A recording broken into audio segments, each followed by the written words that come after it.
It's been a bumpy road for the DCU. It's lost plenty of core cast members such as Henry Cavill, Ben Affleck, and Jared Leto. After the colossal dumpster fire that was Justice League, it seems Warner Brothers have focused less on making an interconnected cinematic universe and more on small-scale films focused on DC characters, which so far seems to be working out quite well. So now, Birds of Prey and Fantabulous Emancipation of One Harley Quinn, the newest small-scale DC movie that tries to distance itself from the DCU, has finally arrived. Time to review it.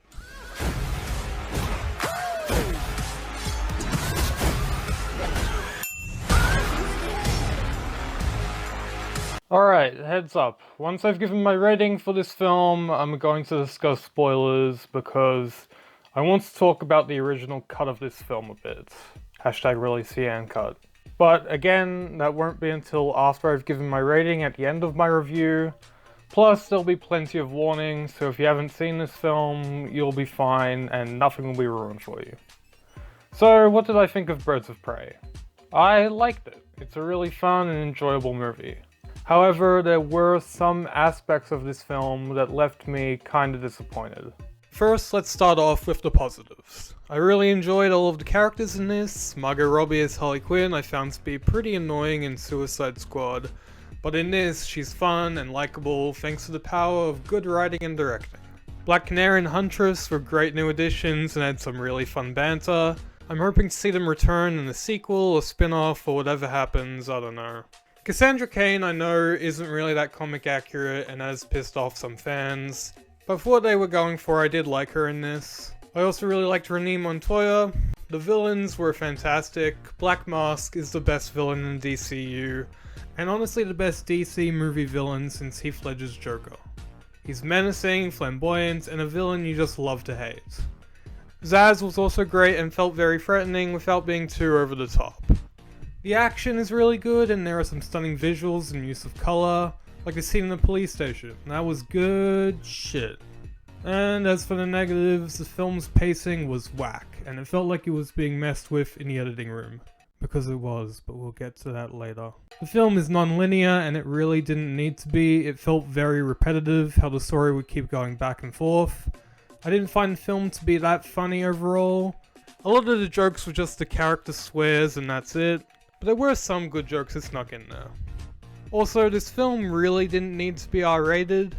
There was only one scene that really justified it. If it's gonna be R-rated, then go all out like Deadpool or Logan, or just be a hard PG-13. Despite my issues, this film was overall a lot of fun. I enjoyed the film's tone and characters, and would really like to see some kind of sequel. I'm giving Birds of Prey and the Fantabulous Emancipation of One Harley Quinn a 7.5 out of 10.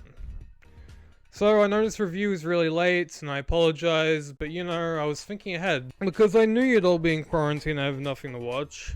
So that's when I wanted to get this video out. I was ahead of the... yeah. Also, I clickbaited you with the thumbnail, so those kind of people would click on this video. Although those kind of people have probably clicked off by now because they realize it's just a normal review of Birds of Prey, and not some rant about how woke the movie is. Okay, so now I'm going to talk about the movie's original cut. Basically, there's a Reddit post, and I'm pretty sure it's 100% accurate, link in the description, that details what this movie would have been like. There are only 3 notable changes from the version we got, but I think these changes would have benefited the film significantly. The first big change is the film would have been told linearly for the most part. It would have started with the Marilyn Monroe dance number, and then the rest of the film would have been a flashback until it got to that part of the story. I don't know why it wasn't just done like this. I guess Warner Brothers just love messing with movies in the editing room once they're already done. The other big change is the diamond wasn't going to have account numbers in it or whatever it was, and instead, embedded within it, was going to be Black Mask's nudes, which was changed to a nude statue of Black Mask, but either of them would have been hilarious reveals and would have fit with the film's tone. But it was removed because the filmmakers didn't want to piss off comic book dude bros who love Black Mask. But you know, they did anyway because the film has women in it, so how are these people not going to get pissed off? Alright, the third change is that Black Mask was going to live with the mask itself getting burnt onto his face. He was probably going to come back for a sequel, but this was changed because the studio probably wasn't too confident the film was going to get a sequel, so he died instead, which sucks. But whatever, we're probably not going to get a sequel anyway, to be honest. I don't know what's going to happen with these characters now, and that's a shame, because I feel like there's a lot of potential here. Oh well. I don't have anything else to say about this movie, to be honest. Just wish I saw a better version I could gush over, but oh well. I got bigger things to worry about, like Year 12 and the world being a never-ending hellscape. So I'm just gonna focus on that while this channel continues to go downhill. I hate myself. Goodbye!